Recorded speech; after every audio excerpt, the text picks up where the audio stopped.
Hola, muy buenos días. Los saluda Salvador Garrido en nombre y representación de los socios y emprendedores que integramos la firma Garrido Licona. Les damos la más cordial bienvenida a este evento, a este webinar especial denominado Outsourcing, la subcontratación laboral en la cuerda floja. Yo diría que la subcontratación laboral, bye bye, prácticamente hacia allá vamos.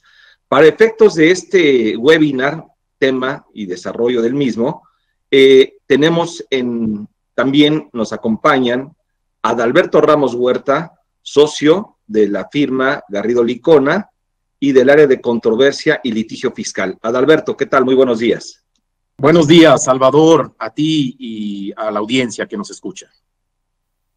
También nos acompaña otro abogado connotado, experto en materia laboral, nuestro socio Antonio Julián López. Julián, ¿qué tal? Muy buenos días. ¿Cómo estás, Salvador? Buenos días a toda la audiencia, muchas gracias. Y finalmente, una figura en la firma, mi socio, emprendedor y fundador de la misma, Carlos Alberto Licona Vázquez, a quien saludo y le dando un abrazo y un beso. ¿Qué tal, Carlos? Hola, Salvador, muy buenos días a todos. Bueno, pues vamos a dar inicio a este evento.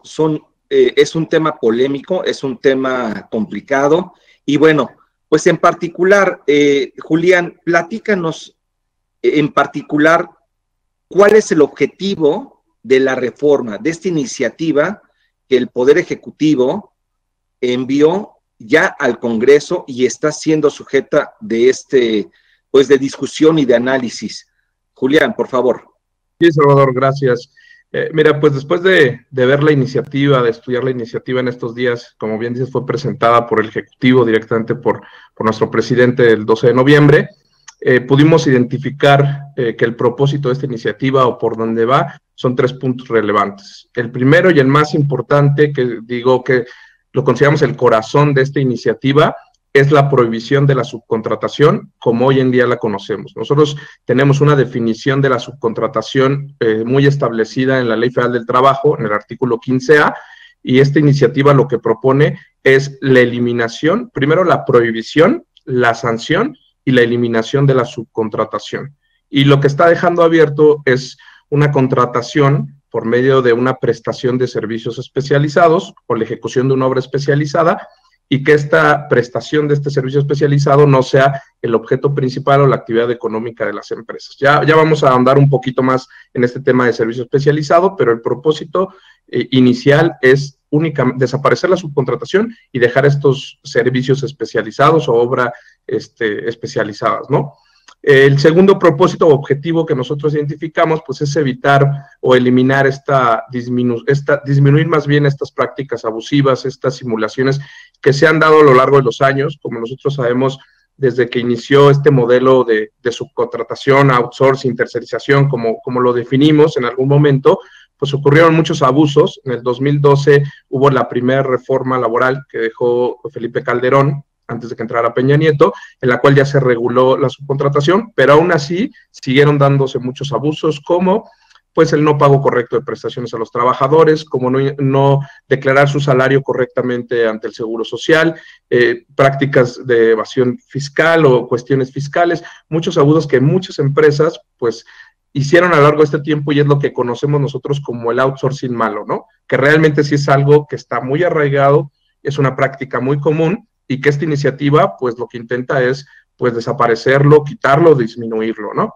Y por último, la iniciativa también pretende con esto, pues fortalecer el empleo. Fortalecer el empleo, es decir, que los trabajadores, pues puedan contar con las condiciones correctas y adecuadas de un empleador, y con esto, pues tengan mejores oportunidades, y esto, pues venga a mejorar sus condiciones laborales, que va muy de la mano con lo que pretende el Tratado de Libre Comercio.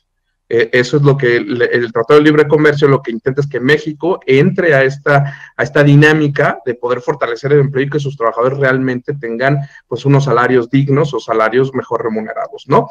Estos serían los objetivos, en principio, Salvador, que pudimos identificar de la iniciativa. Sí, definitivamente se está atacando de manera frontal a aquellas empresas que no pagan impuestos y sobre todo que no les dan las prestaciones de ley a sus trabajadores. Y debo destacar, inclusive, que uno de los puntos, y que esto así lo señaló el Ejecutivo y lo han transmitido, es que van también en contra de las empresas que no están pagando PTU. La PTU también es objeto de análisis de esta iniciativa de reforma, y por eso es que se está planteando esta eliminación de la subcontratación laboral, o llámese outsourcing. Entendido el outsourcing bajo esta figura en donde una empresa contrata personal y lo pone a disposición de otra empresa. Más adelante vamos a ver un diagrama de lo que sería el tema relacionado con servicios especializados, pero la subcontratación laboral básicamente es: yo contrato como outsourcing empleados y los pongo a disposición de otra empresa. Y aquí la connotación es que esta otra empresa realmente es quien da las instrucciones, supervisa el trabajo, hay una subordinación hacia esa empresa contratante, y bueno, se dan todos los aspectos relacionados con el concepto de subordinación laboral. Sobre este tema, Julián, pues seguramente eso es lo que está atacando. ¿Tú qué opinas? Exacto, creo que por ahí va el tema, como yo te comentaba, Salvador, esta práctica que inició del outsourcing, tercerización o subcontratación, como lo conocemos, en el momento no está regulada tanto tiempo, más o menos esta práctica tomó fuerza después del Tratado de Libre Comercio en 1994, tomó mucha fuerza, no se reguló hasta el 2012, entonces estas prácticas continuaron aún y con la reforma del 2012, ¿no? Y algo importante a considerar de esta iniciativa, que omití mencionarlo, creemos que esta iniciativa tiene mucha fuerza porque el año pasado hubo una iniciativa de Napoleón Gómez Urrutia, que también entramos al estudio de la misma, pero creo que no tenía la fuerza o el empuje que esta tiene. Primero, porque viene del Ejecutivo directamente, se presentó en una mañanera, estaba la Secretaria del Trabajo, fue algo que hemos visto que el gobierno, pues la mayoría de las presentaciones que hace en la mañanera, pues es la agenda, ¿no? La agenda de gobierno, y creemos que esta iniciativa, aunque como tú dices, va a estar en estudio y demás en las cámaras, creemos que tiene mucha fuerza y creemos que tal y como está la iniciativa, va a ser aprobada, ¿no? Eso es algo importante a considerar, y que las empresas que asesoramos deben estar conscientes de esto, que esto es una realidad desde nuestro punto de vista, ¿no? Así es. Y partí precisamente de esta figura de subcontratación laboral porque efectivamente la iniciativa prohíbe tajantemente este concepto ya. Vamos a avanzar. En particular aquí, Julián, ¿cuáles son las disposiciones que a la luz de esta iniciativa de reformas se están viendo afectadas o se van a modificar?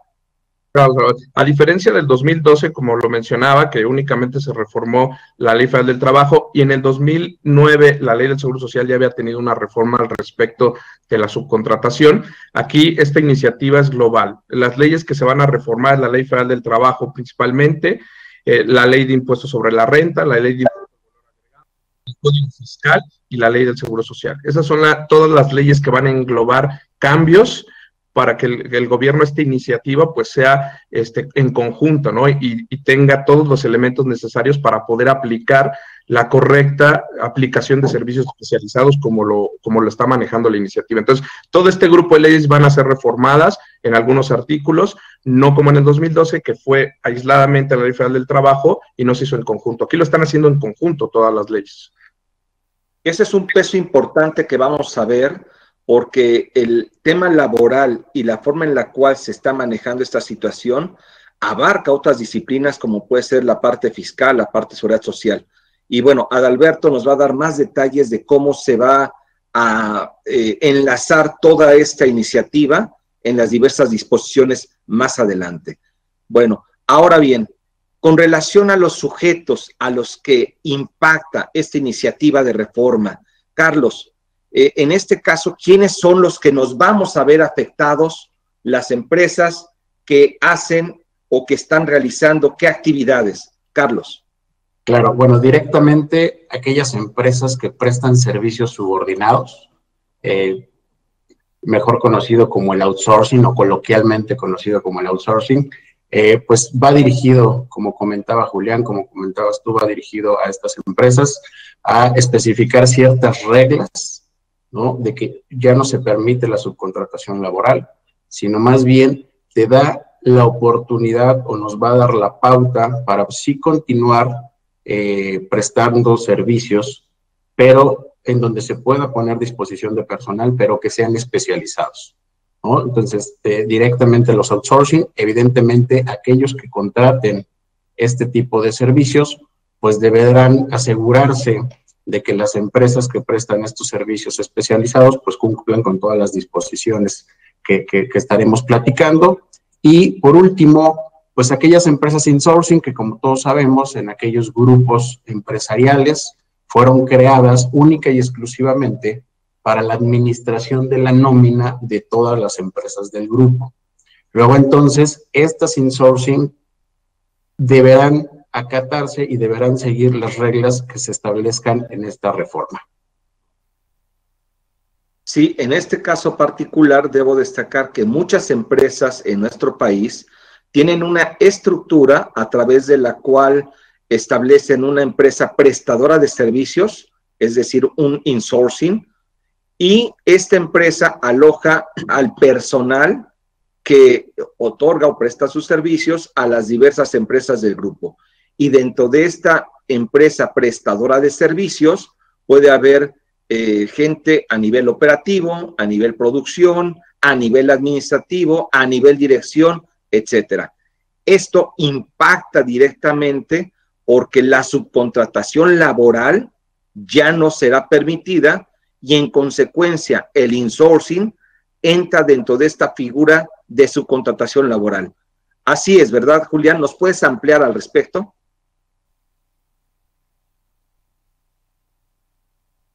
Julián, tienes mute. Perdón, una disculpa. Como decía Carlos, los sujetos que van a ser impactados, pues evidentemente son las empresas que se dedican hoy en día al outsourcing, porque el modelo de subcontratación como tal va a desaparecer y ellos van a tener que entrar a estos servicios especializados que vamos a ver más adelante qué requisitos tiene, porque la iniciativa te está poniendo requisitos. El contratante que recibía generalmente estos servicios y que ahora va a estar muy controlado el tema de que este servicio que se contrate debe ser ajeno al objeto y a la actividad económica de la empresa. Este es el objetivo principal, evitar que esta prestación de servicios, que ahora lo van a manejar de esta forma, tenga que ver con el objeto o la actividad de la empresa contratante. Y por ende el insourcing, pues no desaparece como tal, el insourcing está vigente, no menciona nada del insourcing, pero evidentemente se va a ver afectado por esta práctica, ¿no? Como dice Carlos, el insourcing, las empresas que se creaban dentro del mismo grupo de empresas, pues era con la intención de tener toda la nómina en esta empresa, y ahora al no poder realizar esto por los servicios especializados, pues los trabajadores van a ser parte de la operativa, y el modelo del insourcing o el objeto del insourcing como tal, consideramos que va a estar obsoleto.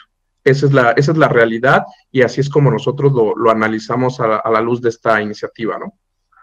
Así es, de tal suerte que la subcontratación laboral o outsourcing relacionado con lo que es la prestación de servicios, en donde yo tomo la nómina y presto los servicios, pero se reciben instrucciones de la empresa contratante, insisto, desaparece. Ya no va a haber forma de que siga su...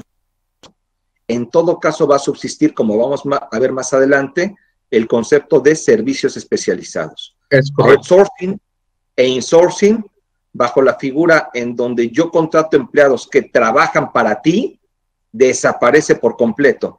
Y en consecuencia también los beneficios que se tenían sobre esta situación. Ahora, no solo están siendo afectados quienes proporcionan los servicios, sino también quienes los contratan. Y bueno, obviamente quienes los contratan están siendo afectados porque ya no pueden contratar a estas empresas, los servicios de estas empresas, y van a tener que recibir el personal que estas empresas tienen en su estructura corporativa o en su nómina. Y desde luego esto va a implicar un cambio en toda la organización. Ok.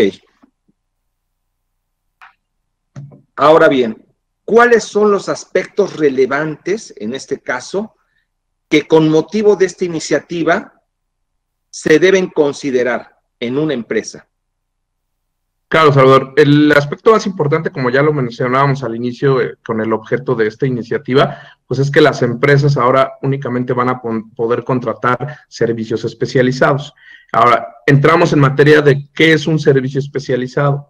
Pues la propia iniciativa no habla o no da una definición de lo que es una prestación de servicios especializado o obra especializado. Ese es un gran tema, porque creo que lo correcto de la iniciativa sería plantearlo de una forma clara a qué va a considerar la autoridad un servicio especializado, lo cual no está establecido en esta iniciativa. Nosotros, por la propia interpretación de la iniciativa y la exposición de motivos, pues nosotros esto deducimos que va a estos servicios que son ajenos al objeto social o actividad de la empresa, que no se puede administrar la empresa, van a ser estos servicios especializados como entra la definición. Pero hay un gran problema porque no existe esta definición como tal. Creo que ahí quedó corta esta iniciativa porque crea confusiones, ¿no? Hay empresas que nos han preguntado, oye, yo presto un servicio profesional, ese servicio profesional yo tendré que ir a pedir una autorización por parte de la Secretaría del Trabajo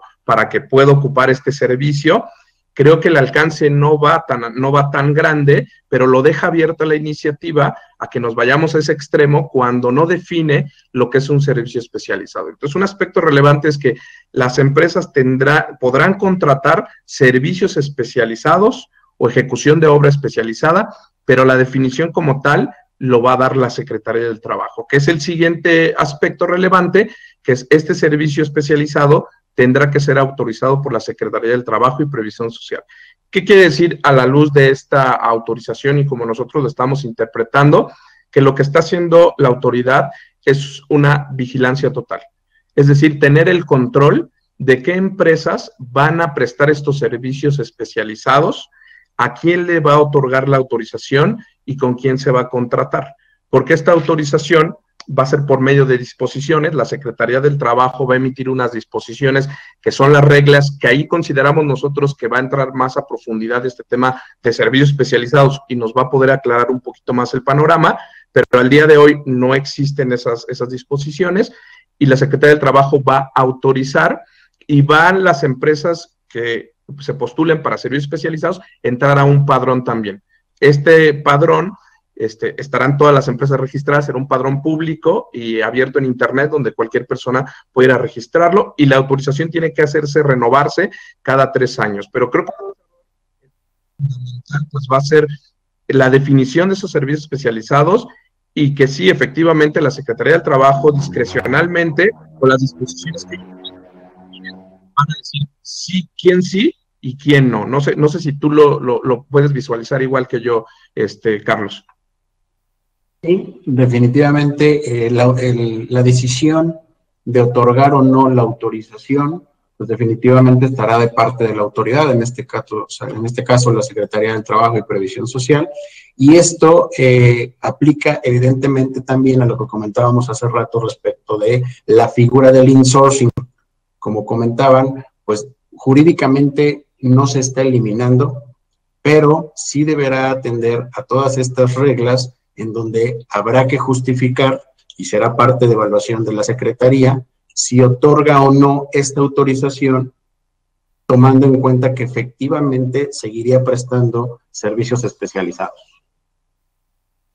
Sí, ahora, este es un tema polémico porque también la misma empresa de insourcing obviamente está teniendo una subcontratación. Habrá que identificar si cumple efectivamente con el concepto de servicios especializados y debe cuidar, sobre todo, que no entre en el concepto de subordinación o subcontratación laboral, porque eso nos puede poner en mucho riesgo.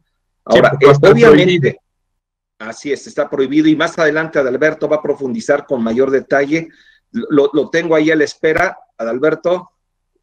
Ahorita entras a la acción, Bueno, ahora bien, vamos a ver un esquema en donde en principio es lo que se observa que va a ser este concepto de servicios especializados.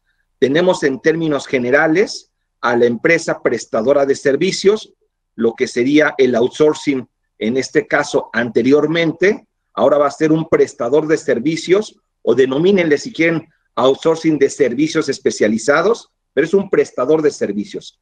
Este prestador de servicios tiene personal especializado en una o más actividades que puede proporcionar a una empresa contratante.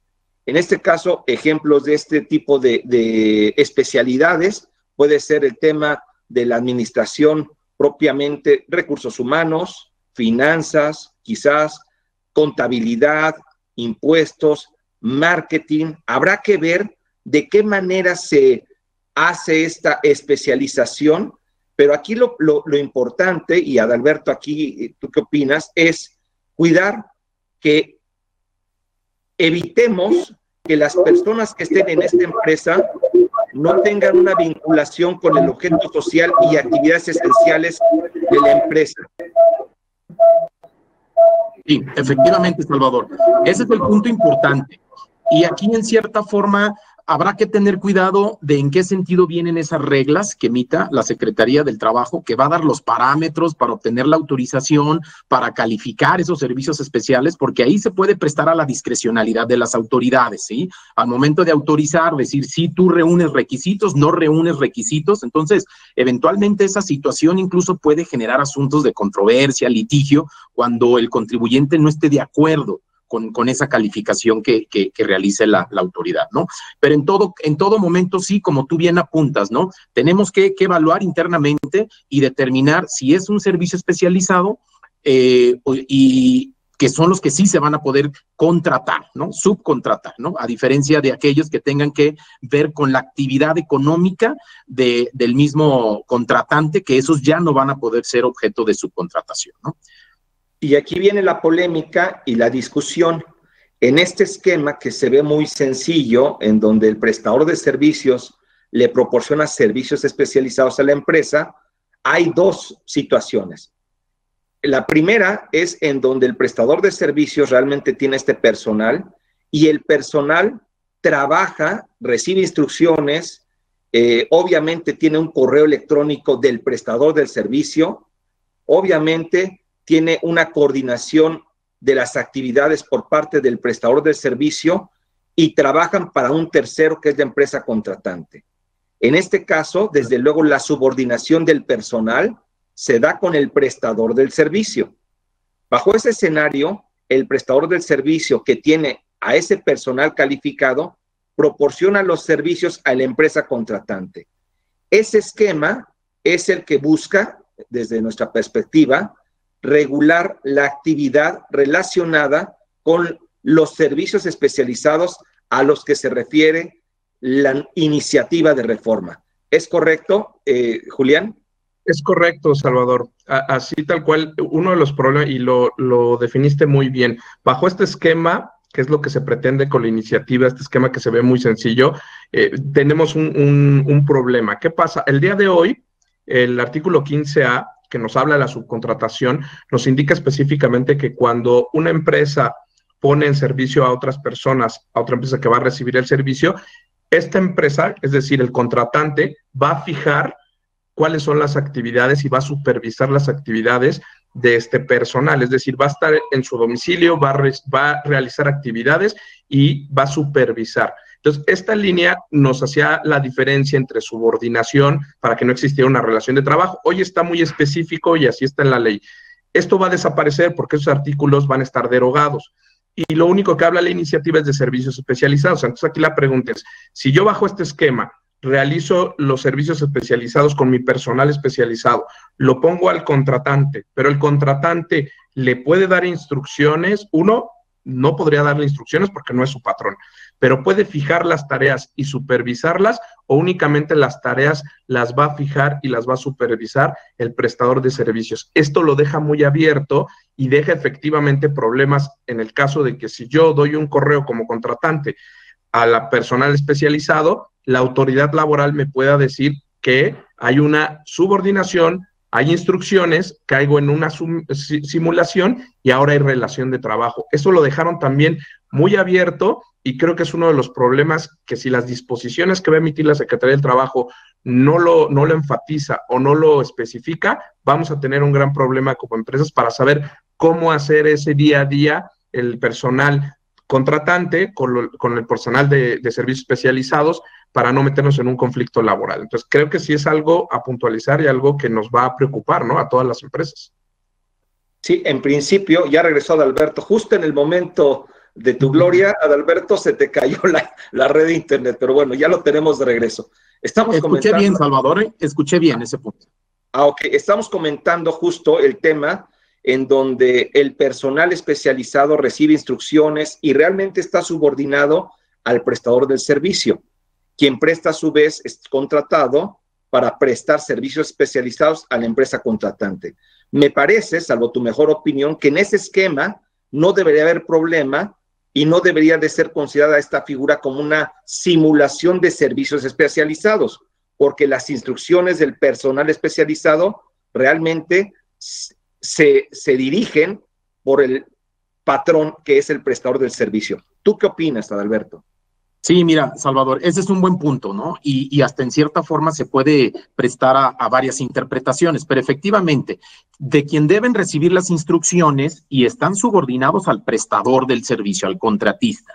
En la práctica sabemos que hay muchos casos donde el personal está en las oficinas del contratante, recibe instrucciones del contratante y en esos casos, como ya apuntaba Julián, sí está el riesgo de que nos puedan caracterizar eso como una relación de trabajo con el contratante. De hecho, ya lo hemos visto así en varios casos con las autoridades fiscales donde se han pues tramitado solicitudes de devolución, donde se han negado precisamente esos acreditamientos, pues bajo el argumento de que pues el contratante es el patrón, por tanto no es acreditable ese impuesto que se traslada, ¿no? Entonces, efectivamente le han negado las devoluciones al contribuyente y ha terminado en litigios, ¿no? Entonces, esa situación de quién recibir instrucciones, etcétera, eso es lo que sí tenemos que cuidar, ¿no? Sí, porque la pregunta es, ¿qué sucedería bajo este esquema si el personal especializado, entre comillas, realmente está subordinado a la empresa contratante y la empresa contratante es quien da las instrucciones, supervisa, coordina, asigna tareas y bueno, el personal especializado realmente ejecuta lo que dice la empresa contratante? Aquí la disyuntiva y la polémica se va a dar porque esto puede ser considerado simulación de servicios especializados. ¿Qué opinan al respecto, Adalberto? Sí, mira, Salvador, lo que comentaba era que pues si hay instrucciones y subordinación por parte del contratante, pues eso podría ser, como apuntas, una simulación de una relación del trabajo. Entonces, quien es el patrón podría considerarse el mismo contratante. Entonces, ahí tenemos las consecuencias fiscales, que le rechacen el acreditamiento, le rechacen la deducción, porque el patrón, pues, es el contratante, ¿no? Entonces, eso es lo que hay que cuidar mucho. Así es. Julián, ¿quieres agregar algo, Carlos? Sí, bueno, definitivamente, como comentaban, aún no es claro estas reglas, estos puntos en específico, lo cual habrá que esperar dichas reglas y poner bastante atención, pero lo que sí está perfectamente claro es que el servicio debe ser especializado y cualquier operación que desde la perspectiva de la autoridad se pudiera interpretar que se está simulando una subordinación, una subcontratación laboral, pues estarás en el supuesto de una simulación de esa especialización, lo cual pues tiene bastantes efectos fiscales y penales, ¿no? Sí, ahora, de aquí pueden surgir varios esquemas, porque si algo tenemos precisamente es que comenzamos a la luz de estas nuevas disposiciones a evaluar alternativas, pues para darle la vuelta a las mismas. Y aquí es donde debemos tener cuidado. Más adelante, insisto, vamos a ver cuáles son las consecuencias de no cumplir con esto, de encontrarnos y ubicarnos en el supuesto de simulación de servicios especializados. Bueno, alternativas. Bueno, vamos a ver. Alternativa 1, y son ideas que seguramente van a empezar a surgir.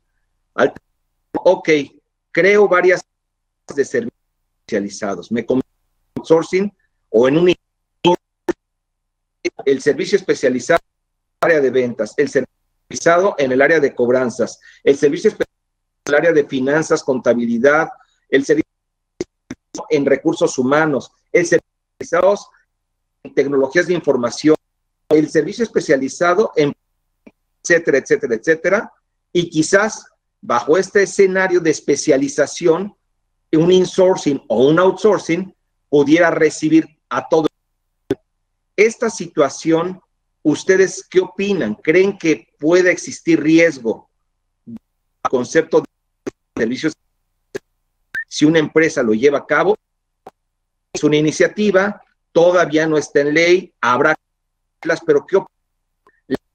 ¿Qué es lo que pretendería? ¿Se podría llevar a cabo esto en principio? Julián.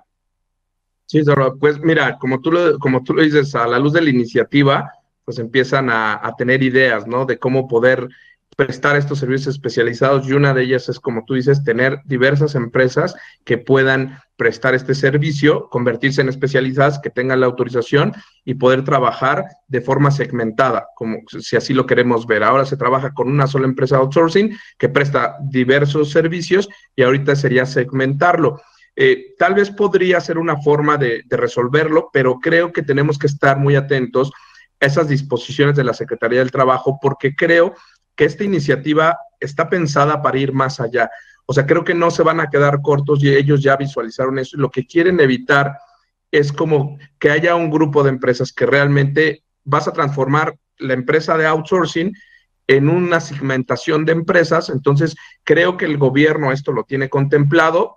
Así como está la iniciativa, yo creo que podrías hacerlo, podrías tener siempre y cuando la autorización de la Secretaría del Trabajo. Ahora, la Secretaría del Trabajo, al tenerte inspeccionado, vas a ver qué empresa eres, si te da la autorización o no, y aquí es donde en estas reglas vamos a poder saber si esta estrategia de tener diversas empresas que presten el servicio especializado es viable o no. Pero así como está la iniciativa, no lo prohíbe y creo que podría ser una forma de poder prestar estos múltiples servicios especializados, ¿no?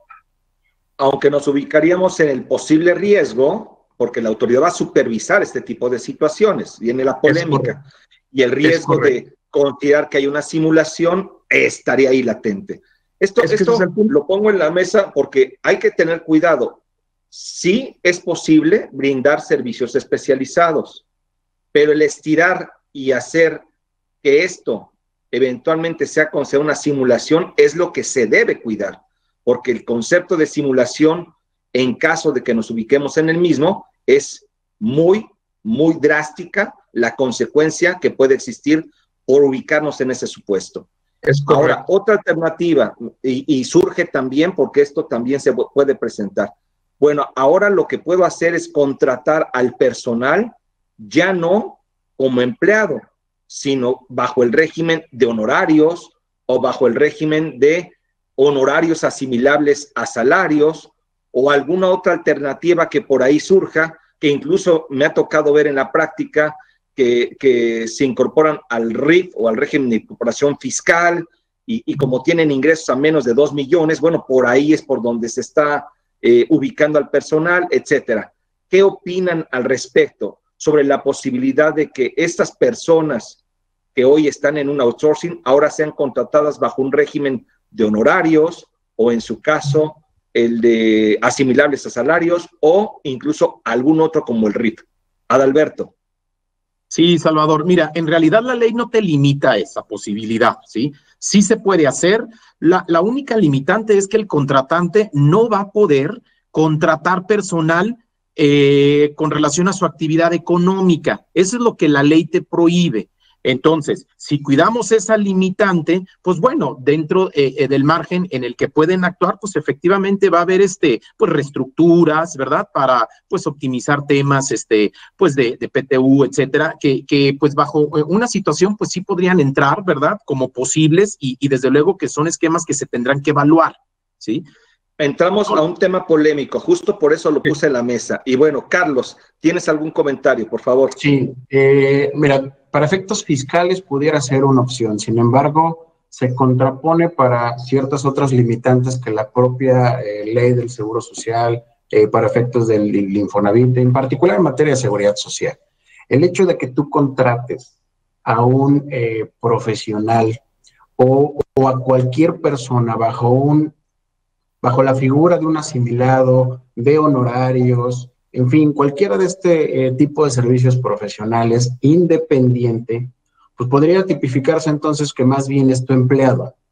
Entonces, lejos ya de pensar en una subcontratación laboral, etcétera, pues más bien lo que estás haciendo es caer en una contingencia, porque si la autoridad identifica esta situación o de entrada dentro de alguna auditoría de algún externo en materia de seguridad social, pues debiera identificarlo.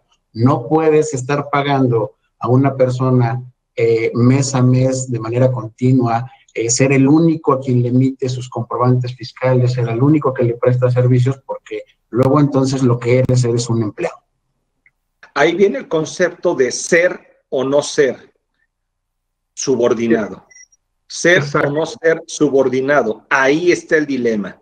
Y me parece que en el concepto de subordinación está la clave y seguramente es lo que van a regular en el concepto de servicio especializado. Hoy, como está la iniciativa, no lo está, pero me parece que va hacia allá. Julián, por favor. Y es que esta práctica, Salvador, ya se ha llevado a cabo por algunas empresas, contratar a las personas como servicios profesionales, y hemos visto a lo largo del tiempo que laboralmente no ha funcionado, por muchas de las cosas que dice Carlos.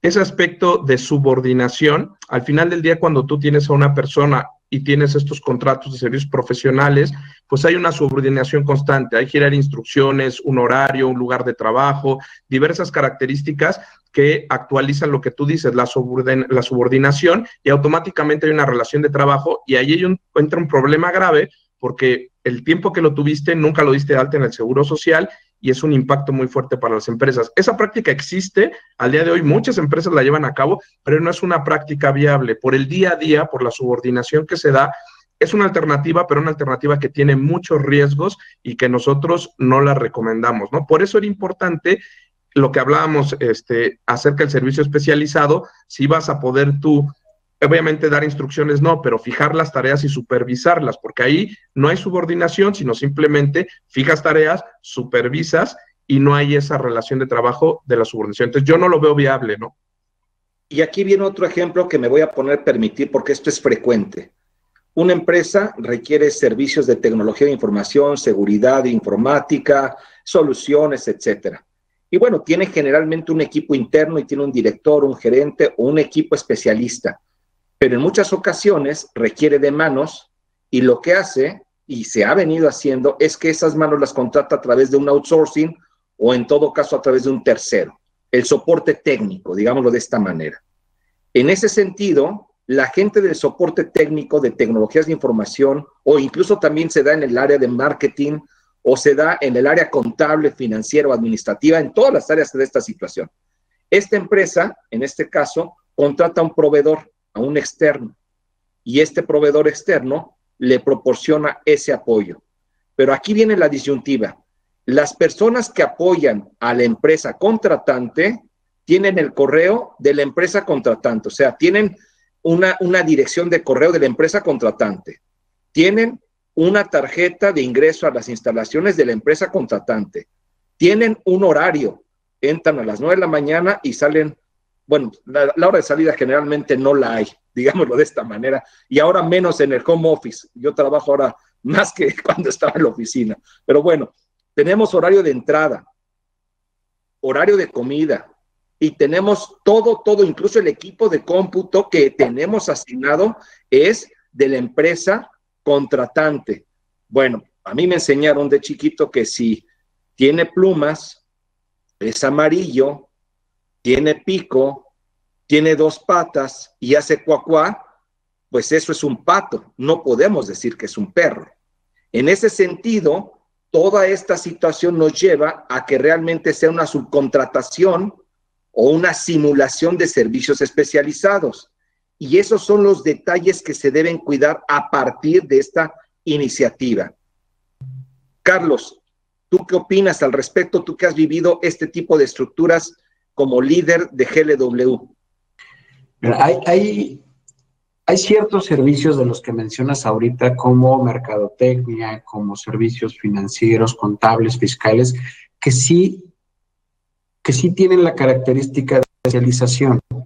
Y por este rubro de especialización pudiéramos no tener ningún conflicto, y no creo que esto deba tipificarse como una simulación de servicios especializados. Lo que sí hay que cuidar es justo lo que tú comentas, y que incluso, bueno, hoy sí está estipulado en la Ley Federal del Trabajo ciertas condicionantes que puedes caer en un tema de subcontratación laboral y que te tipifiquen que el patrón es el contratante. Sin embargo, en este caso, al ser eliminado esta figura, pues, y a reserva de que establezcan las reglas, pues habrá que cuidar ciertos detalles en donde efectivamente no caigamos en un supuesto en el que pudiera simularse o entenderse que el patrón es el contratante, puesto que lo que tú estás contratando es un servicio en particular, un servicio especializado de consultoría de mercadotecnia. Quien te está prestando el servicio es la empresa que presta los servicios especializados, pero que para poderte ayudar en ciertos casos requiere de la disposición del personal o enviar al equipo para poder desarrollar este proyecto. Entonces, habrá que cuidar estos detalles para justo no caer en un tema de simulación. Y aquí viene el concepto esencial que hoy en la iniciativa no está del todo claro, que es considerar servicio especializado. En términos generales, Adalberto, hemos nosotros descifrado esto y pensamos que el servicio especializado debe estar vinculado con el objeto social y con las actividades esenciales para el desarrollo del objeto esencial. ¿Nos puedes dar más detalles sobre esta interpretación, Adalberto? Sí, mira, Salvador, sujeto a que después se emitan las reglas, porque pues en términos de los transitorios, ¿verdad? Pues la autoridad tiene un plazo de 4 meses para emitir estas reglas relacionadas con la autorización de estas empresas que van a prestar servicios especializados, que ahí definitivamente nos va a dar una guía más clara, porque al día de hoy, pues las reglas no son claras, ¿no? En cuanto en qué momentos caracterizar un servicio como especializado, ¿sí?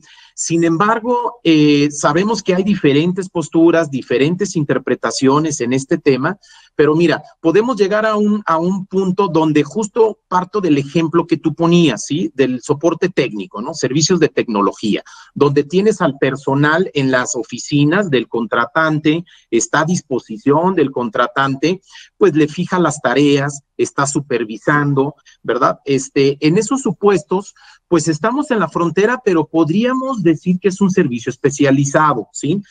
Ojo, hay que cuidar ahí esa situación, ¿verdad? De que, pues obviamente no se den instrucciones y que no haya esos elementos de subordinación. Digo, hay que cuidarlo muy bien porque pues eso sí podría ser tipificado ya como una relación laboral y ahí sí, pues el patrón sería el contratante, ¿sí? Pero sí creo que un servicio especializado que preste el prestador, ¿verdad? La empresa de outsourcing, pues va a ser aquella que no guarde relación con la actividad económica del contratante, por supuesto, que se salga de su giro propiamente, pero sí implica contratación de personal, ¿sí? De una actividad especial.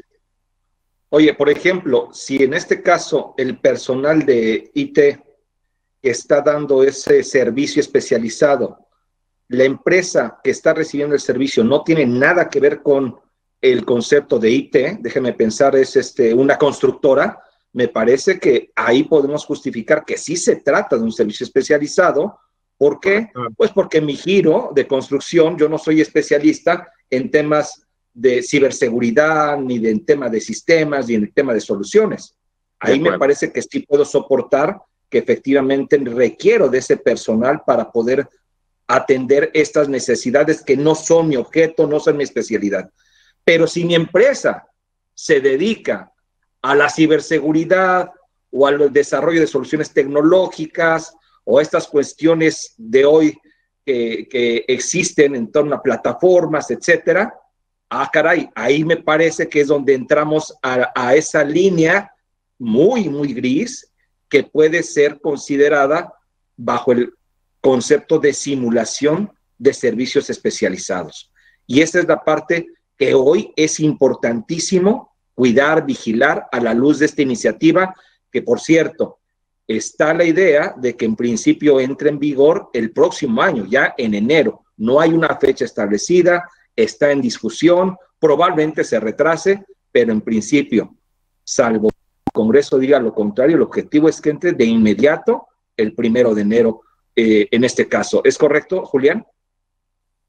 Sí, es correcto. Digo, el periodo de sesión de este año, el 15 de diciembre, se cierra.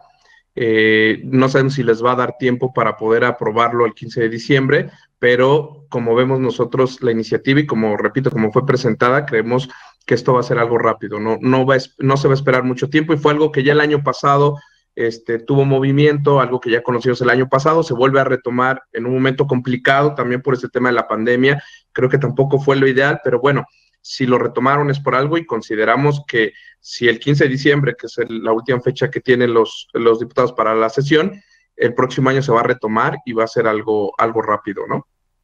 Así es. Ahora bien, ¿cuál es la parte dura en torno a cuáles son los puntos y aspectos relevantes que ya debemos de considerar con motivo de esta iniciativa, en la parte fiscal y en la parte de seguridad social?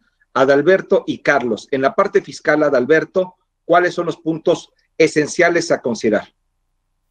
Sí, Salvador, una consecuencia importante en aquellos casos en los que usemos este tipo de esquemas ilegales, esquemas simulados de servicios especializados, y que realicemos pagos por concepto de subcontratación laboral, pues eso se va a considerar ya como un delito de defraudación fiscal calificado, ¿sí?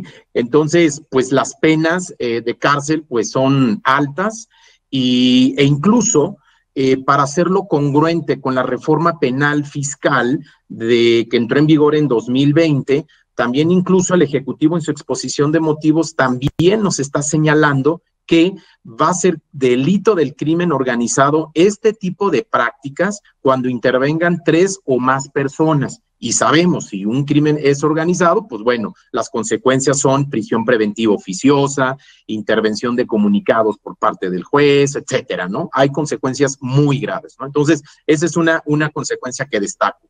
La otra, pues es que los pagos que realicemos, ¿verdad?, por estos conceptos, pues no van a ser deducibles para renta y tampoco van a ser acreditables para efectos del impuesto al valor agregado, ¿sí? Esas son 2 consecuencias importantes en materia fiscal. Pues otra obligación también y un cambio es que se elimina esa facilidad administrativa, así es como lo consideraba o lo señala en su exposición de motivos el Ejecutivo. Se elimina la facilidad administrativa de varios registros patronales dependiendo de la clase de trabajadores. Ahora habrá un registro patronal único ante el IMSS. Sí, ahora, uno de los puntos en la parte fiscal, Adalberto, es que también se elimina la retención de IVA que era aplicable al concepto de outsourcing o subcontratación laboral. Ese, al desaparecer el concepto de subcontratación laboral, desaparece esa retención, ya no será aplicable.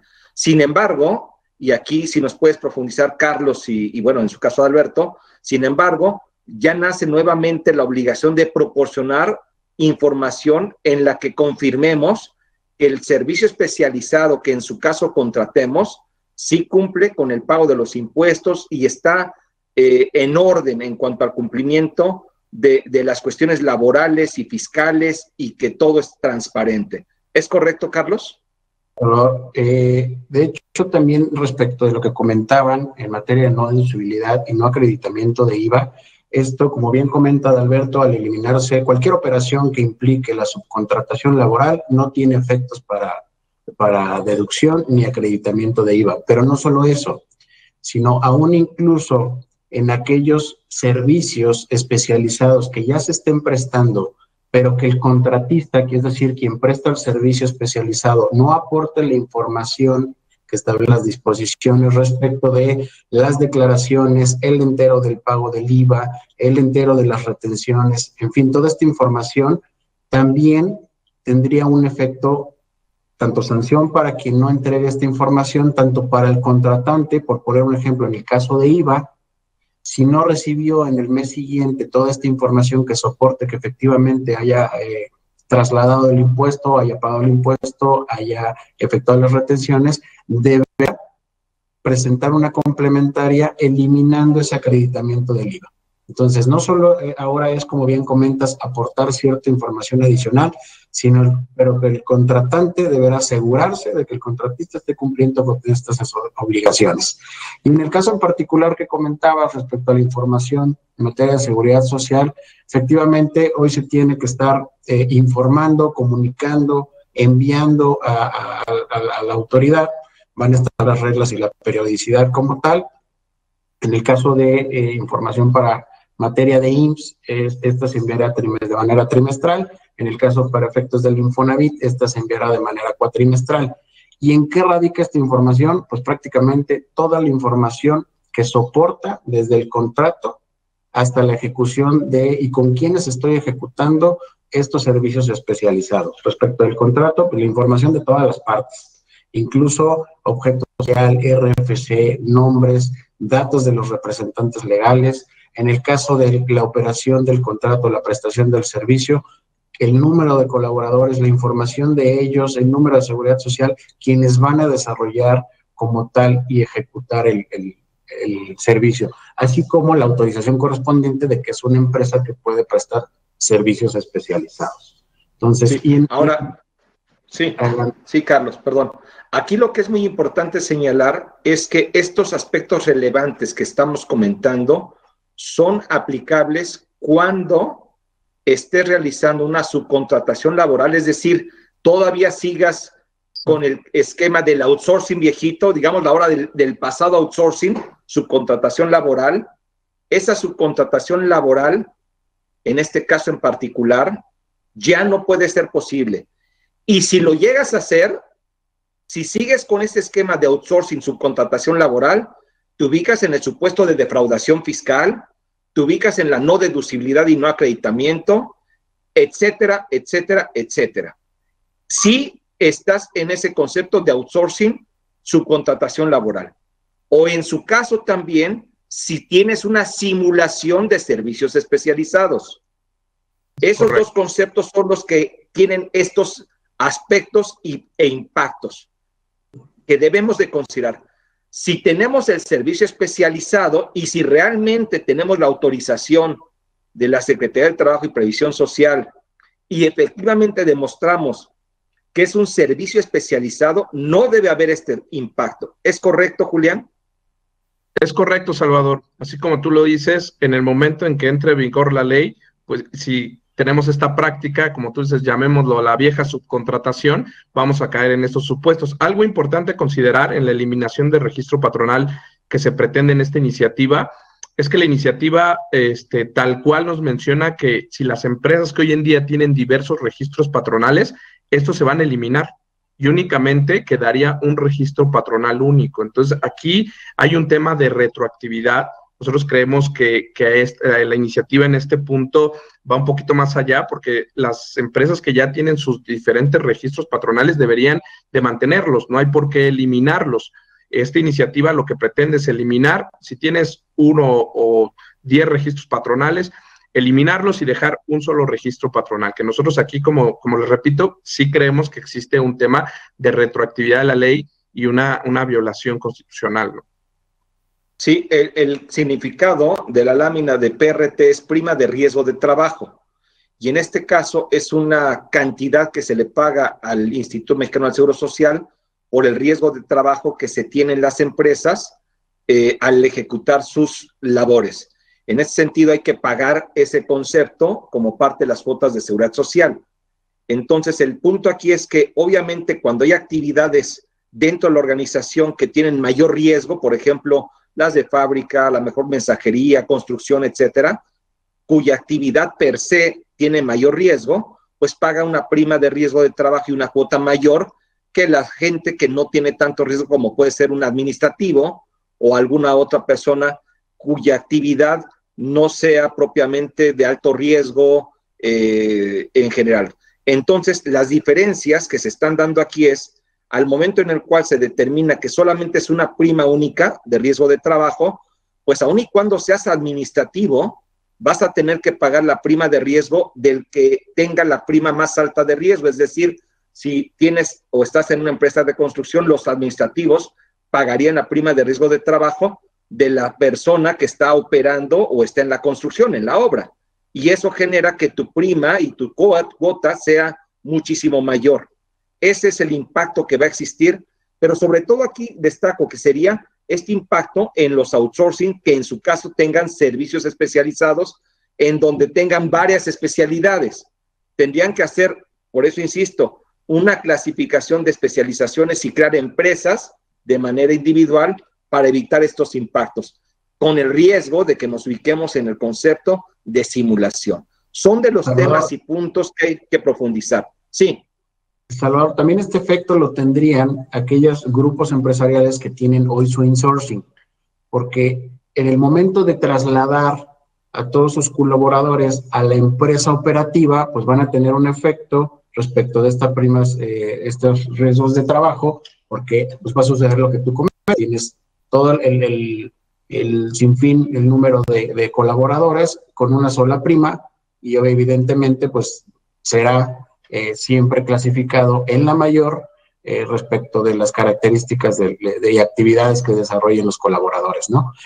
Otro punto que hay que hacer, sí, pues esto nos obliga a hacer un análisis también de hoy el tipo de prima de riesgo de trabajo con el que estamos, el que tenemos dado de alta, porque esto hará una revisión, y que ya lo ha venido haciendo constantemente la autoridad, respecto de la reclasificación o no correcta de tu prima de riesgo de trabajo. Perfecto. Bueno, ahora, todos estos puntos nos llevan a un impacto en las empresas, que lo resumimos de esta manera, muy directa y concreta. El impacto en las empresas es, Adalberto.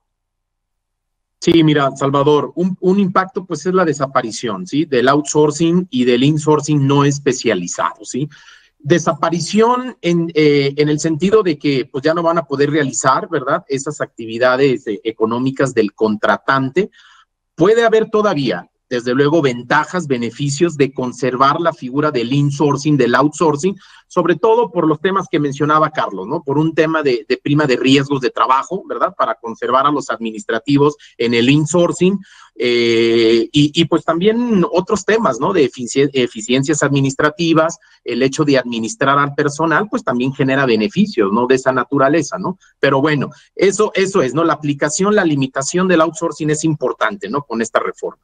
Otro tema, pues sin duda también es en el tema del pago de la PTU, ¿sí? Que pues también aquí pues ya va a haber un traslado, va a haber una contratación de cierto personal relacionado con la actividad económica de ese contratante, entonces pues va a haber un pago de PTU, ¿no? De tal forma que pues si consideramos todas estas obligaciones de impuestos de PTU, estamos hablando ya de una tasa efectiva de un 50%. ¿Sí? Si consideramos la tasa corporativa del 30% más el pues 10% de PTU, y el día de mañana cuando se retiran las utilidades vía dividendos, pues un 10% adicional, ¿no? Lo cual vemos que es una carga tributaria bastante pesada. Sí, el impacto en las empresas va a ser severo y bueno, pues obviamente habrá que evaluar, en este caso el gobierno tendrá que evaluar cómo va a manejar el impacto que existe por esta reforma y por las reformas que en materia fiscal se han implementado, porque esto nos llevaría a que los negocios realmente no sean viables y que el objetivo de la iniciativa, que es fortalecer el empleo y crecerlo, pues quizás se vea más bien disminuido el empleo y afectado, en este caso, el tema de la recaudación fiscal. Habrá que ver qué sucede más adelante para contrarrestar los impactos negativos, tanto en las empresas como en la parte económica en el país, porque esto directamente va a tener un impacto en el país. Julián, ¿algo que quieras agregar? Sí, sobre todo el tema del pago del PTU, como dices, es un 10% que al día de hoy a lo mejor las empresas que tenían o manejaban el esquema del insourcing no lo tenían considerado, y ahora va a ser un impacto fuerte sobre esta tasa efectiva, y eso podría afectar, ¿no? Se estuvo manejando, de hecho, este año se reafirmó ese 10% de PTU, los querían que este porcentaje incrementara, no incrementó, pero yo creo que al contrario, una de las estrategias a lo mejor sería disminuir este PTU, que entiendo que es un derecho adquirido de los trabajadores y también socialmente tiene un impacto muy fuerte, pero para ver la viabilidad de las empresas y la afectación que esta iniciativa puede tener, puede ser considerado, ¿no? Bajar este tema, bajar el PTU es algo que se pudiera considerar, ¿no? Sí, ese es algo polémico, definitivamente, porque siempre se ha cuestionado este concepto, porque hay empresas cuya utilidad no propiamente depende de la fuerza de trabajo o de la, en este caso, pues de la capacidad productiva de los trabajadores, sino, por ejemplo, en el caso del sector financiero, en muchos casos es el tema de la inversión, en el caso de del real estate o de las inmobiliarias, pues del propio inmueble, etcétera. Este tipo de situaciones siempre son controvertidas y habrá que ver, y pienso que en este aspecto también debería de ser evaluado este concepto desde un punto de vista más integral y más acorde a la actualidad, y que se beneficie efectivamente a los trabajadores, y esto sé que es polémico, pero en función de su productividad y real contribución en las utilidades de las empresas.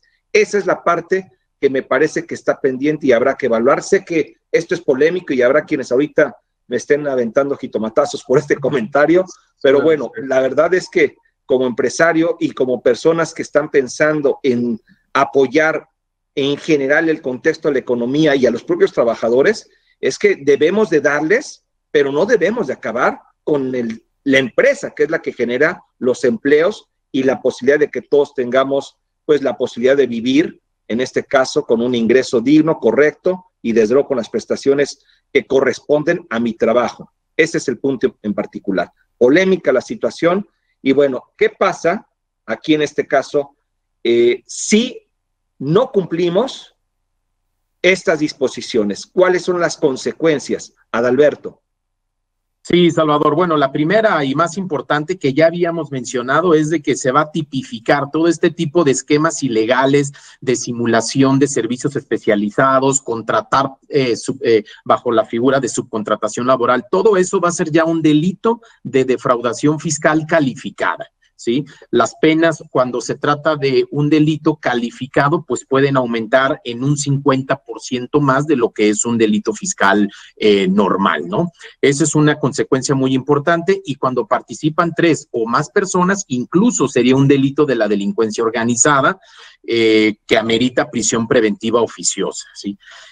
Una segunda consecuencia también es de que en Código Fiscal de la Federación se establece un nuevo supuesto de responsabilidad solidaria, donde el contratante va a ser responsable del incumplimiento de las obligaciones laborales, fiscales, del contratista, que sería el patrón directo, ¿sí?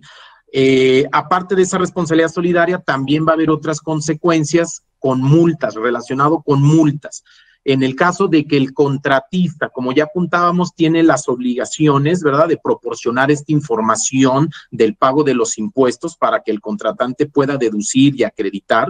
Si no se proporciona esa información, pues se puede hacer acreedor a una multa que va de 150,000 a 300,000 pesos. Es una multa bastante alta por cada incumplimiento. Hay que destacar eso. Y bueno, también en el caso al que opere bajo estos esquemas ilegales, pues también va a haber una agravante en cuanto a la multa que de ordinario le aplique. Va a haber un agravante que también puede incrementarse en un 60 a un 90% del beneficio obtenido, ¿no? Entonces, definitivamente son consecuencias bastante importantes, ¿no?, por recurrir a estos esquemas que ya están prohibidos. Eso es en materia fiscal. Y en materia laboral, hay otras consecuencias que si quieres, Julián, te doy la palabra como experto laboral para que nos puedas platicar de eso. Sí, igualmente en materia laboral existen evidentemente las multas, y una de ellas es la empresa que trabajen o laboren a raíz de la aprobación de la iniciativa bajo la subcontratación van a ser multadas. Las multas van de 2,000 a 50,000 UMAS, es lo que establecen, y también va a haber multas para evitar o negarse a las inspecciones. Esto es fundamental, ¿por qué? porque como yo lo decía desde el inicio, creo que el gobierno lo que pretende, uno de los propósitos, es tener vigilado este esquema, es tener muy inspeccionado, y va a hacer frecuentemente inspecciones, aparte de las autorizaciones que dé la propia Secretaría del Trabajo, que se esté en este padrón, va a realizar inspecciones a las empresas, y si se negaren las empresas a atender estas inspecciones, también te habla de multas. Es decir, que están por todos lados, están vigilando y por todos lados intentan que el cumplimiento correcto de esta iniciativa se lleve a cabo, ¿no? Puedo estar de acuerdo o no, pero es lo que el gobierno va a llevar a cabo, esta inspección, esta vigilancia, y estas multas existen, tanto las en carácter fiscal, como ya decía Adal, como en materia laboral, existen estas multas por la aplicación de esta subcontratación y por la negativa de estas inspecciones o vigilancias que se van a llevar constantemente por parte de la Secretaría del Trabajo, ¿no? Muy bien, también, muy bien. Perdón, Salvador, sí, es importante mencionar en materia de seguridad social, bueno, para efectos del IMSS y del Infonavit también existen ciertas sanciones, principalmente por no presentar la información que deberán enviar en la autoridad o, en su caso, por presentarlas fuera de plazo. Así es.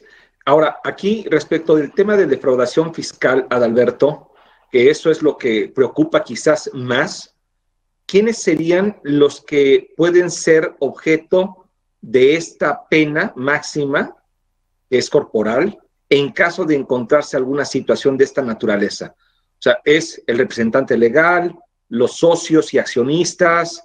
¿Quiénes, Adalberto?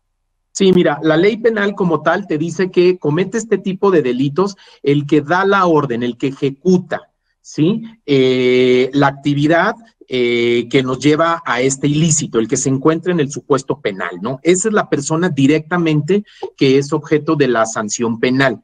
Sin embargo, sí vemos que en la práctica, para pues generar más presión, pues muchas veces las averiguaciones previas van para pues los consejos de administración, accionistas, ¿no? Como un elemento de presión. Entonces, por eso, pues esto sí nos parece bastante graves, ¿no? O sea, hay que cuidar, evitar en este tipo de situaciones, porque pues las acciones penales van sobre los que están arriba, los que tienen ese deber, ¿verdad? Esa obligación de tener un control en la sociedad, ¿no? Representantes legales, el que tiene la fiel, muchas veces es el contra el que se van directamente, ¿no? Entonces hay que tener cuidado con esas situaciones. Sí, aquí mientras son peras o son manzanas, pues van contra todos y pues obviamente esto tiene un impacto en las personas. ¿Algo sucedió? Bueno, ahora bien, ¿qué es lo que podemos hacer con respecto a lo que serían los medios de defensa? ¿Existe la posibilidad de interponer amparos o de defendernos contra esta iniciativa de reformas? Adalberto, Julián, por favor.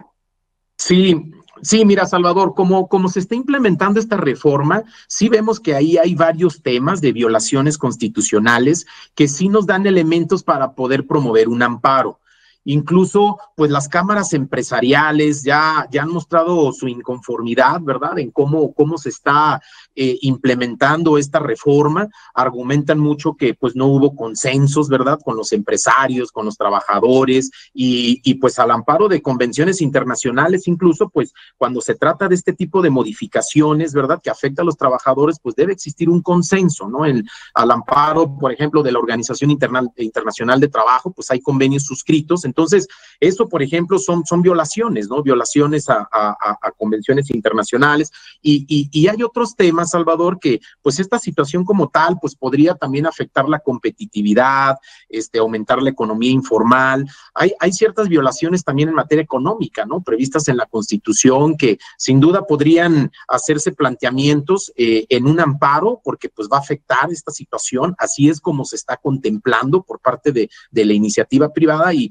definitivamente sí hay elementos, ¿no? Incluso también los temas fiscales, ¿no?, que también hay por ahí varios temas de seguridad jurídica, pues no queda claro, ¿verdad?, cómo va a estar regulado el tema de servicios especializados, todas esas situaciones que generan incertidumbre que pues sí podría ser materia de un amparo, ¿no? Eso es en cuanto al tema de subcontratación y cómo se está implementando la reforma. Lo otro que ya habíamos mencionado en cierta forma es que pues las autoridades cuentan con un plazo de 6 meses, ¿verdad? Las empresas para solicitar esta autorización 6 meses a partir de que se emitan estas reglas generales. Pues hay que ver cómo va a aplicar esta disposición la autoridad al momento de autorizarnos o no, porque si nos niegan, pues eventualmente puede haber ahí situaciones ilegales que podrían dar lugar a medios de defensa, ¿no? En contra de esas negativas. Y otro tema que también bastante controversial, cuestionable, cómo se está implementando, es justo lo que ya habíamos platicado, lo de la prima de riesgo de trabajo. Al eliminar estos registros patronales, pues ahora, pues en cierta forma habrá empresas que concentren a todo el personal realizando varias actividades y pues bueno, nos obligan a pagar conforme a la prima de riesgo más alta, ¿sí? Por un personal administrativo, etcétera, estaríamos pagando conforme una prima de riesgo más alta y eso podría ser violatorio también de derechos constitucionales, ¿no? Entonces, pensamos que en términos generales estos tres medios de defensa son los que saltan así a la luz, ¿verdad? Que se podrían plantear, pero definitivamente en la forma como se va a venir implementando esta reforma va a haber otras ilegalidades que también podrían ser objeto de medios de impugnación. Claro. Y complementando lo que comenta Adal, aquí hay que analizar muy bien cuáles son los tiempos que tenemos para poder interponer estos medios de defensa. Cada uno tiene diferente aplicación, ya decía Adal, ¿no? Respecto a los medios legales de defensa en contra de la negativa de la autorización, lo primero que hay que esperar es las disposiciones. Se dice que una vez aprobada la iniciativa, en 4 meses la autoridad va a dar a conocer las disposiciones. Tenemos que saber esas disposiciones, qué tan ajustadas a derecho están o no. Después va a haber un periodo de 6 meses para la autorización por medio de estas empresas de servicios especializados. Ahí es donde podemos también vernos afectados y poder presentar algún medio de defensa. Eso tendremos que esperar esos tiempos. Yo considero que en el caso de la prima de riesgo, en cuanto esta iniciativa esté aprobada y su aplicación sea al día siguiente de su publicación, su vigencia, podemos nosotros interponer el amparo para evitar la retroactividad de esta prima de riesgo. Eso lo podemos hacer en cuanto entre en vigencia la ley, porque la idea es que estas primas de riesgo, como lo he repetido, pues se convierta en una única. En ese momento ya hay una afectación directa y creo que en ese momento se tiene que promover este medio de defensa. O sea, cada medio de defensa tiene su tiempo, sus términos jurídicos, hay que analizarlo para poder nosotros llevarlos a cabo, ¿no? Y que las empresas tengan los tiempos y no se pasen o prescriban estos términos para poder presentar estos medios de defensa. Eso es importante tenerlo muy en la mesa, ¿no?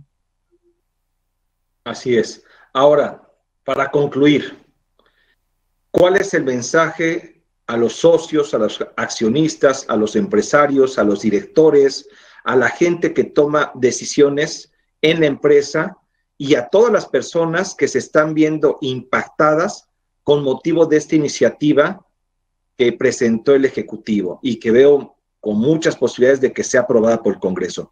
¿Cuáles son las acciones que debemos ya estar realizando desde nuestra perspectiva dentro de nuestra organización para, pues, acatarnos a estas nuevas reglas y evitar un impacto mayor al que en principio puede tener esta iniciativa? Carlos.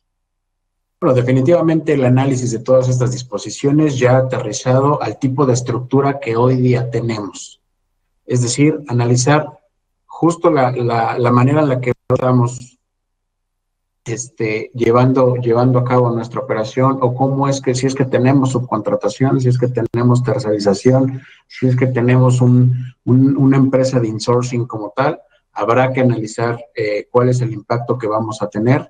Definitivamente el tema de la prima de riesgo de trabajo es un impacto fuerte y principalmente, pues, establecer una reestructura, una estrategia que nos evite cualquier contingencia futuro, es decir, no caer en un supuesto de simulación de servicios especializados. Sí, en este caso, bueno. Salvador, creo sí, que lo primero, o sea, lo que comenta las medidas de acción son muy importantes, pero creo que un primer paso sería que las empresas tomáramos esto como una realidad, porque sí nos hemos encontrado con algunas empresas que hemos asesorado que, como lo ven como iniciativa, todavía lo ven un poco lejano, piensan que va a haber mucha oposición y que esto no va a ir para adelante. Creo que lo primero tendríamos que las empresas tomar conciencia de que es algo que está en la mesa y que es muy probable, un porcentaje muy alto, de que sea una realidad ya con la nueva figura de la eliminación de la subcontratación y estos servicios. Entonces, creo que ese sería el primer paso, ¿no? Nosotros como empresarios, como dueños de negocios, darnos cuenta de que es algo que va a pasar. Sí, yo diría que aquí, en principio, si nosotros hoy tenemos outsourcing contratado bajo el régimen de subcontratación laboral, lo primero que tenemos que hacer es evaluar este outsourcing para determinar si puede caber dentro del concepto de especializado. Pero si la realidad es que este outsourcing es una subcontratación, el mensaje es ya pasar al personal que está en este outsourcing a nuestra empresa. Ese es el primer paso y me parece que debería ser la acción inmediata. No ubicarnos y no seguir con el concepto de subcontratación laboral, sino más bien ya tomar la responsabilidad y en este caso pasar a este personal a nuestra estructura de la empresa corporativa. Si nosotros tenemos insourcing, también habrá que hacer la misma situación. Habrá que evaluar el pasar a los operativos que realizan las actividades esenciales vinculadas con el objeto social a nuestra empresa, al igual que en el outsourcing subcontratación laboral. Y lo único que podríamos dejar fuera son los servicios especializados. Eso es lo que tenemos que evaluar, como bien apuntaba Carlos, qué es lo que sí cabe dentro de esta estructura de servicio especializado, ya sea bajo la figura de un prestatario, de un prestador de servicios que nos dé este servicio especializado o a través de una figura interna administrativa que es el insourcing, que definitivamente va a ser un servicio especializado no vinculado con el objeto social y la actividad esencial de nuestra empresa. Me parece que esa es la parte importantísima a desarrollar. Y habrá que ver también el tema de las estructuras alternativas que se pueden implementar y desde luego evaluar los impactos, hacer una revisión de la parte fiscal, de la determinación del impuesto sobre la renta, de la determinación del cálculo de la PTU, con la finalidad de que en términos de las disposiciones, y esto es muy importante, evaluemos obviamente qué es lo que nos permite la ley para optimizar el pago de estos conceptos. Y siempre me preguntan, oye, pero es que no se puede. La respuesta es sí se puede dentro de un marco jurídico. Obviamente no vamos a eliminar el concepto, ni los impuestos, ni la PTU, pero sí podemos pagar correctamente apegándonos a las disposiciones y de una manera que sea lo correcto, ni más ni menos. Y después de hacer todo este análisis y evaluar la implementación y llevarla a cabo precisamente en nuestra empresa, es indispensable que soportemos todo esto con los contratos, con los documentos, con toda la información relacionada con las operaciones que llevaremos a cabo, es decir, el darle la materialidad a estas operaciones con la finalidad de que la autoridad, en caso de que nos solicite información, la podamos proporcionar y demostrar que estamos cumpliendo con las obligaciones en materia laboral, en materia fiscal, en materia de seguridad social, en materia de IVA, es decir, con todos estos aspectos.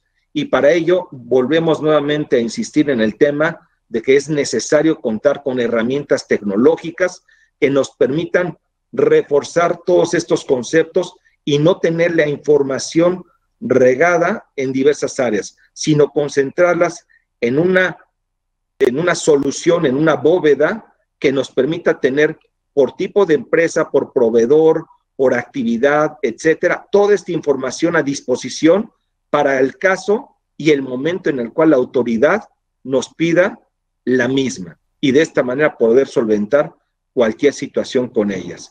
Ese es precisamente lo que se concluye como acción a realizar y que me parece que es importantísimo que ya estemos llevando a cabo. Y desde luego, pues nosotros encantados de apoyarlos, de discutir en este caso su tema particular para ayudarlos, asesorarlos.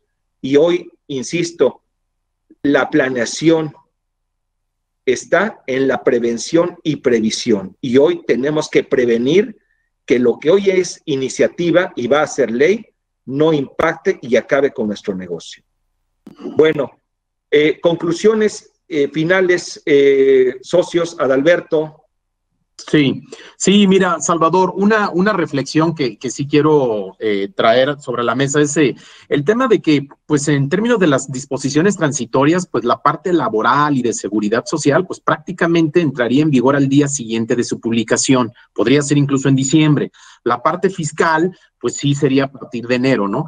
Sin embargo, lo que sí es cuestionable es de que no hay disposiciones transitorias, ¿verdad?, que permitan transitar a las empresas, ¿verdad?, a implementar estos cambios para estar en cumplimiento con la ley. Entonces, definitivamente se requiere mayor tiempo. Entonces, sí, la reflexión va en el sentido de que actualmente se está discutiendo en el Congreso este paquete. Entonces, sí debiera considerarse esa posibilidad, ¿verdad?, de aplazar el diferimiento para que las empresas cuenten con tiempo para hacer los cambios que se requieran y estar en cumplimiento a partir del próximo año, ¿no? Perfecto. Julián. Sí, gracias, Salvador. Pues yo creo que una de las reflexiones, que sería como tú lo mencionabas en estas acciones, es que conozcamos nuestra empresa, sabemos dónde estamos parados en todos los términos laborales, de seguridad social y fiscales, porque los cambios vienen. Ya hemos visto cambios importantes durante todo este año. Este gobierno vino a una reforma laboral muy, muy fuerte el año pasado, en el cual intenta cambiar la estructura laboral en todos los aspectos y mucho derivado del Tratado de Libre Comercio, eso lo sabemos, y estos cambios van a venir. Esta iniciativa creemos que se va a aprobar y si no va a venir otra, pero estos cambios se van a dar. Entonces tenemos que adaptarnos a los cambios, pero una forma correcta de hacerlo es conocer la empresa, tener un análisis correcto de qué tenemos, qué estamos haciendo correcto, qué no estamos haciendo tan bien, y teniendo ese diagnóstico, sabiendo dónde estamos parados, poder dar el siguiente paso, que es actuar ante estos cambios y no que nos agarren los cambios ya con todo desordenado, ¿no? Con todo sin conocerlo a fondo. Creo que sería una reflexión para todos los que nos están escuchando y que efectivamente nosotros podemos apoyarlos en todo lo que necesiten, ¿no? Ok, muchas gracias, Julián. Carlos. Bueno, pues a reserva de publicar las reglas, pues sí asegurarnos de no caer en un tema de simulación, principalmente este tipo de servicios especializados, y por parte de pues todas las personas, los colaboradores, los empleados, pues asegurarnos también de trabajar o emplearnos con empresas que cumplan con sus obligaciones. Pues muchísimas gracias, Adalberto, Julián, Carlos. Un abrazo a todos a la distancia y bueno, a todas las personas que nos siguen y nos están acompañando hoy en este webinar, nuestro sincero y gran agradecimiento, y también deseamos que se encuentren ustedes y su familia, sus seres queridos muy bien. Cuídense, todavía no salimos desafortunadamente de esta pandemia, y cuídense de esta iniciativa de outsourcing que nos va a impactar severamente. Los saluda Salvador Garrido, les mando un abrazo y hasta la próxima. Muchísimas gracias. Hasta luego, gracias.